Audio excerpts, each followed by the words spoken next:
want to learn today, and then to describe tempat, to describe benda dan something like that. Dan hari ini kita akan fokus untuk membahas descriptive text tentang describing person.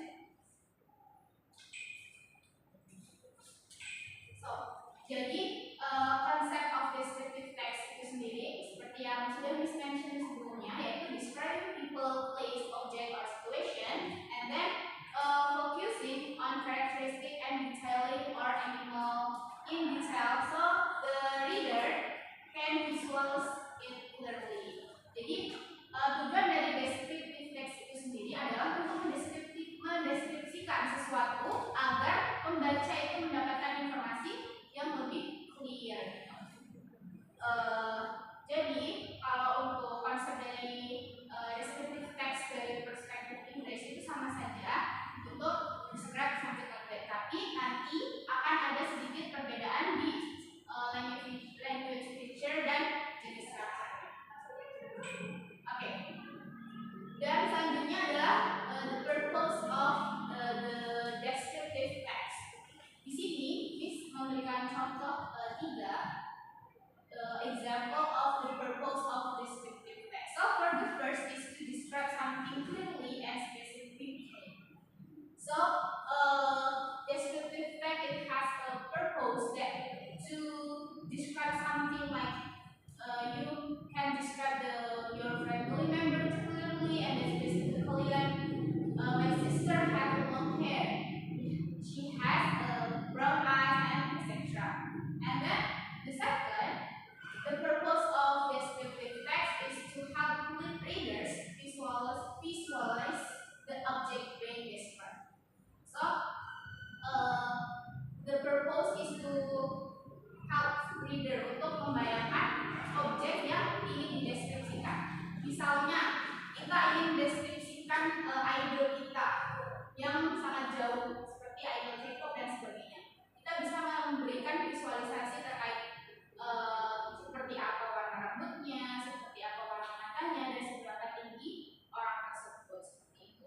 Jadi ketika kita sudah memberikan visualisasi itu, kita bisa membantu para pembaca yang untuk melihat objek itu sendiri. Lanjut ke yang ketiga, yaitu to present factual and observable information. So descriptive text sendiri memiliki purpose untuk memperlihatkan atau menunjukkan terkait fakta yang ada. Jadi di descriptive text ini, selain mereka mencantumkan segala hal dengan clear, dengan spesifik, dan menggunakan visualisasi, dia juga mencantumkan fakta-fakta yang ada. Lalu next, the important part of descriptive text. So in here has a 2 part, the most important. So for the first is identification, and then the second is description. Jadi dalam teks deskripsi itu memiliki 2 part yang penting, atau kalau bisa dibilang itu generic structure, the important ketika kita ingin membuat suatu teks deskripsi. Jadi yang pertama yaitu the identification. Biasanya identification itu akan ada di atas ketika kita ingin membuat suatu teks deskripsi, yang mana isinya itu untuk introduce the object being described. And then the second is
verbs.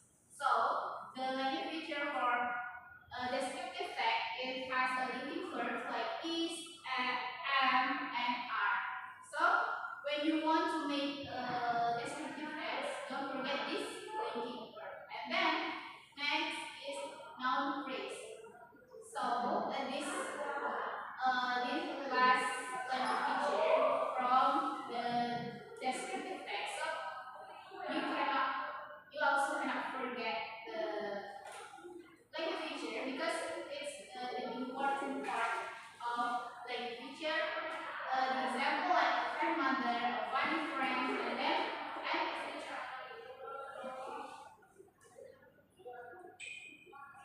Okay, so here the example of the descriptive text, and with this you must be read 1 minute, and then after that we can analyze together what part is in the here. Finish. Yes. Okay, finish. Okay, so after that we can analyze together what the important part like which sentence refers to identification and which sentence refers to description. If you want can answer my question? Yeah, Ali? The identification part is the first step to identify is solved as perfect. Yes. And then the next three sentences are the description part. He has short black hair, brown eyes. He works as a teacher, and everyone in our family loves him. Okay, good. We can do that. Okay, good, Alien. Big applause to Alien. So here the answer from the example of text. So my father is tall and friendly man. It refers to identification because this sentence means to or refers to deliver the what or who is described in this type. And then for the second part until and sentence, it's the description because the sentence it's meant to mention what to tell the first sentence. Like, jadi part yang kedua sampai yang terakhir itu menjelaskan atau mendeskripsikan tentang sentence yang pertama. Jadi part kedua itu dia memiliki rambut yang pendek dan mata yang coklat atau mata coklat itu menjelaskan tentang ayat yang dimention di jadi yang merupakan objek dari descriptive text itu sendiri. Jadi seperti itu. Untuk contoh penulisan atau contoh dari descriptive text. And then next is your turn. Is assessment. So make a group of 2 with your friend. Then describe your friend in 2 until 3 sentences. Write it on piece of paper.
be